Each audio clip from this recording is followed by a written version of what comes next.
اعوذ باللہ من الشیطان الرجیم بسم اللہ الرحمن الرحیم ولما دخلوا على یوسف آوى الیہ اخاہ قال انی انا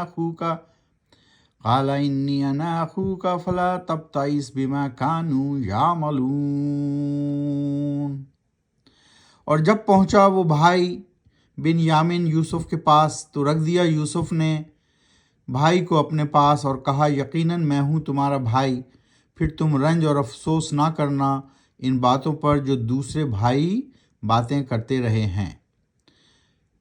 تو اس طرح ابھی آپ کے سامنے آیت نمبر 69 سورہ یوسف اور پارہ نمبر 13 وما ابریو۔ آج ہم کریں گے 69 سے 76 تک کی تلاوت، 69 سے 76 تک کی تلاوت اور اس کا ترجمہ بھی پڑھیں گے۔ سورہ یوسف جاری ہے اور ہم نے دیکھا کہ اب وہ اپنے بھائی کو لے کر پہنچے یوسف کے پاس، یوسف علیہ السلام کے پاس۔ تو یوسف علیہ السلام نے کہا کہ تم ان باتوں پر یقین نہ رکھنا جو تمہارے بھائی کرتے رہے ہیں۔ 70 آیت نمبر 70 فلما جاہزہم بجہازہم جعل السقایۃ فی رحل اخیہ ثم عزن معزن ایتھا العیر انکم لسارقون۔ اور جب لدوانے لگے ان کا سامان تو رکھ دیا ایک پیمانہ یعنی پیالے کا سامان میں اپنے بھائی کے، پھر کیا اعلان ایک پکارنے والے نے اے قافلے والو یقیناً تم چور ہو۔ تو اس طرح ایک پیالہ اس سامان میں رکھ دیا اور پھر یہ اعلان کیا کہ تم چور ہو۔ تو آیت نمبر 71 قالوا واقبلوا الیہم ماذا تفقدون، پوچھا اور پلٹے وہ ان کی طرف کیا چیز کھو گئی ہے تمہاری۔ جب اعلان ہوا کہ کسی نے ان کا پیالہ چرا لیا تو پھر پوچھا کہ بھئی کیا چیز چوری ہوئی۔ آیت نمبر 72 قالوا نفقد سواء الملک ولمن جاء به حمل بعیر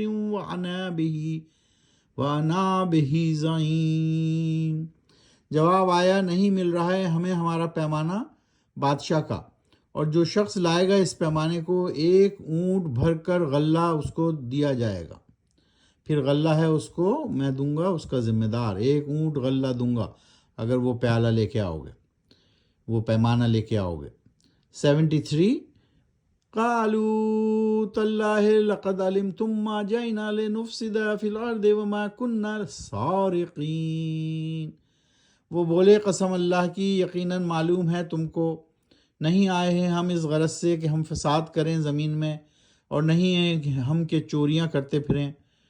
آیت نمبر 74 قالوا فما جزاؤہ ان کنتم کاذبین، کہا انہوں نے پھر کیا سزا ہے اس چور کی اگر تم ثابت ہوئے جھوٹے۔ آیت نمبر 75 قالوا جزاؤہ من وجد فی رحلہ فہو جزاؤہ کذالک نجزی الظالمین، تو کہا انہوں نے اس کی سزا یا جس کے سامان میں سے پیمانہ ملے گا پھر پکڑ لیا جائے اس کو سزا میں، اس طرح سزا دیتے ہیں ہم ظالموں کو۔ تو پھر کہا ٹھیک ہے اس کو پکڑ لینا جس کے سامان میں سے پیالہ ملے۔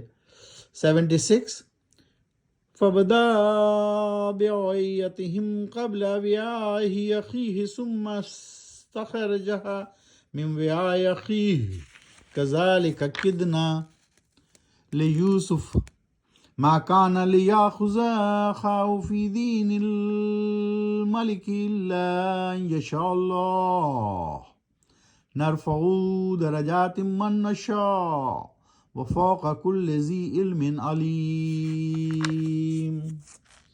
پھر شروع کی تلاش ان بھائیوں کے تھیلوں میں سے، پہلے اپنے بھائی کے تھیلے کی تلاش، پھر اسی طرح تدبیر کی ہم نے یوسف کی خاطر، کیونکہ نہیں تھا اس یوسف کو اختیار کہ پکڑتا وہ اپنے بھائی کو، یعنی یوسف علیہ السلام جو ہے اپنے بھائی کو رکھنا چاہ رہے تھے، تو اس طرح ایک پیالہ یا پیمانہ ان کے سامان میں رکھ دیا اور پھر کہا کہ بھائی یہ چور ہے قافلہ، اس کی تلاشی لو۔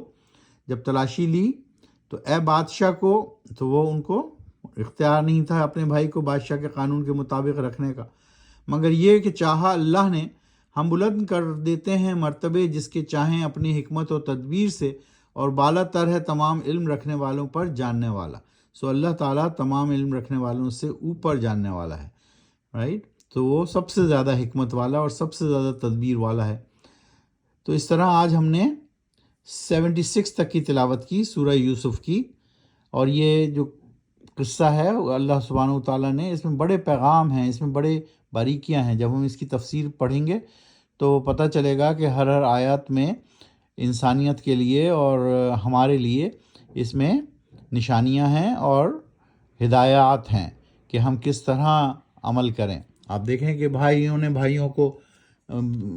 نے یوسف علیہ السلام کو، یوسف علیہ السلام کے بھائیوں نے ان کو قتل کرنے کا ارادہ کیا، پھر ان کو اندھے کنویں میں دھکیل دیا، پھر کس طرح اللہ سبحانہ و تعالیٰ نے ان کو بچایا اور ان کو ایک مملکت خدا داد میں پہنچایا، وہاں پر ان کی پرورش ہوئی. تو بہت زیادہ اس کی جب ہم تفسیر کریں گے تو انشاءاللہ اس کو ڈسکس کریں گے.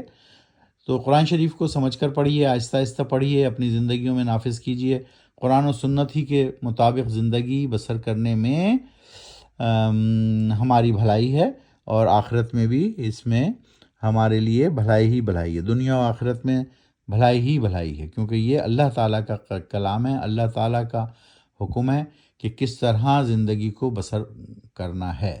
یہ ایک عارضی زندگی ہے، اور آخری زندگی جو ہے وہ آخرت کے بعد شروع ہوگی، وہ ہمیشہ کی زندگی ہے. صدق اللہ العظیم.